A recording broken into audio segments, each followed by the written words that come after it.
Hello, welcome back to my channel again. Ang araw ngayon ay Lunes, so June 16, 2025 magatina. So pasukan ngayon.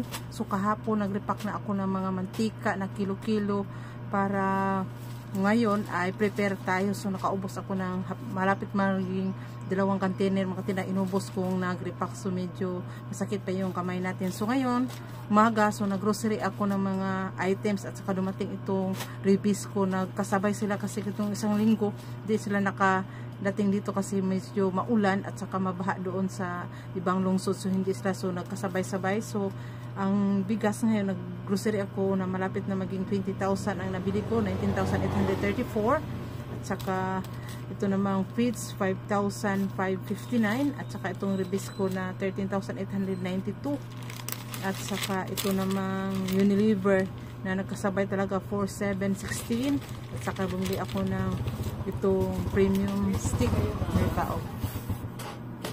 So may namili tayo na tuloy-tuloy magtilas. So yun lahat, so ang total na nabayaran ko lahat sa araw na ito ngayon, nakatina 47,502 lahat ang nabayaran ko. So okay naman tinda, ang importante na medyo kompleto na yung paninda natin. So tunghayan natin magtinda ang ating pag-haul, unboxing sa ating mga paninda.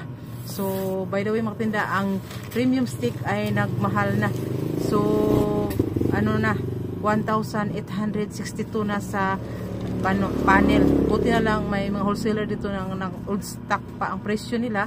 So nagbili tayo ng pakunti-kunti para hindi maano ba nga nag-ano tayo sa kanila. So sa kanila ay 1,500 pa ang per case, samantalang sa ahente ay 1,800 na magtinda, 1,862. So may ano tayo na 362. So nakabili na ako ng 6 na boxes o tayin ko magtinda para medyo malaki yung tubuan natin. Ginawa ko ngayon ay nagrepack ng mga mantika. So tinignan ko ano mga kulang dahil bukas ay pasukan na para prepare tayo sa mga mamimili. May mga repack ko ako mantika, 1 kilo, medya, at saka dito pa yung mga 1/4, at saka may tag 10 pesos pa ako, at saka 5 pesos. So at saka mga biscuits ating i-refill yan para bukas prepare tayo sa mga mamimili dahil pasukan na. Baka doon na tayo makabenta ng malaki dahil pasukan na mga tinda. So madilata natin prepare na. So mag-refill na tayo ng mga noodles yung ba. So at saka hinintay ko yung itlog, nagpabili ako.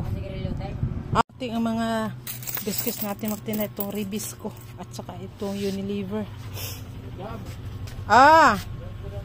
So yun ang ating mga ribis ko, at saka may mga sugar at saka asin ako, at saka itong mga pagkain ng pusa at saka aso nito, mga nagsil-sale sila magtinda, at saka ito na itong box lang nito 5,059 ang mabayaran ko nito. So ito na, at saka itong ribis ko 13,892. So yun yung magtinda, i-display ko pa ito, isa-isahin ko ito, ako lang mag-isa. Ay, ang makatinda magbuhat-buhat ng mga, at saka bigas, bumili ako ng mais doon sa loob. Medyo dito yung budiga ko nagkagulo-gulo na. So hanapan natin ang paraan ito para magkasya.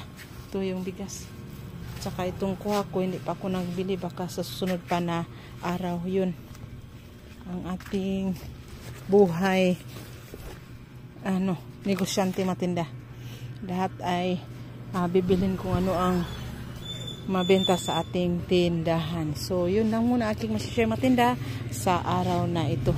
Positive lang tayo, bawal ang niga. Bye bye.